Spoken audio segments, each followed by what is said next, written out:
Bienvenidos a Voxterra. Welcome back. So you might be thinking, what can you do to reduce the amount of pollution you're making and reduce your environmental impact? How do you get away from this consumeristic lifestyle that we go through so many volumes of packaging, plastic packaging, and landfills just heaping with food scraps? Well, let's stop and take a look at food scraps. Composting. And you might think, well, it's too much for me to set up a compost pile in my backyard. So let's have on my friend Yukon Jack to talk about municipal composting. Howdy folks, it's me, Yukon Jack. Now maybe like me you eat a lot of watermelons and corn on the cob, and you're sitting there thinking, look at all this just rotting in my garbage can. And then where does it go from here to some municipal landfill? What happens to it there? It's just gonna sit, never touching God's earth, not mixing in with the soil. They're gonna sit there disgusting for time immemorial, gradually turning into methane, adding heap loads more greenhouse gases into our atmosphere. Now granted, it pales in comparison to what the fossil fuel industry is doing, but it's still something, and it's gross. Now maybe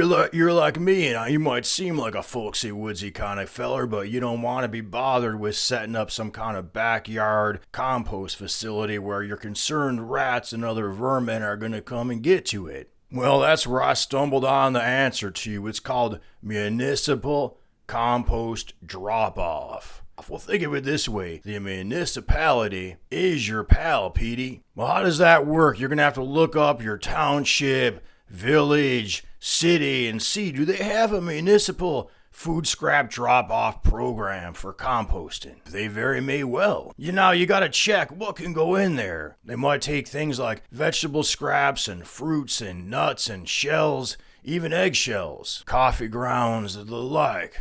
But how in the heck are you gonna get their food scraps, your kitchen food scraps, to your municipal drop-off? Well, you don't want to spill it on the way there. You're gonna need a bucket of some kind to put it in. But I made sure that I got something that seals on the top, because you don't want it to spill on you. You might want to think about how you're transporting it there. Are you driving an internal combustion engine vehicle? If so, are you driving a smaller, less gas-consuming one? Are you minimizing the amount of time you got to drive that vehicle? Are you driving it there in an electric vehicle? Did you hitch it up to a trailer that you attach to the back of a bicycle? Did you put it in a wagon that you can just walk it down there?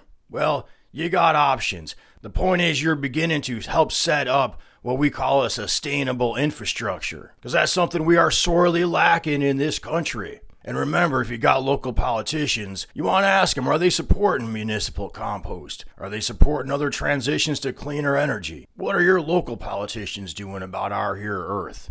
Well, I hope you found this here inspiring, and maybe you'll go away with a tip or two. And if you did, please make sure you are subscribed to my channel. You've clicked that notification bell. You're liking, you're commenting, and you're donating at Patreon. And until next time, and as always, peace be with you.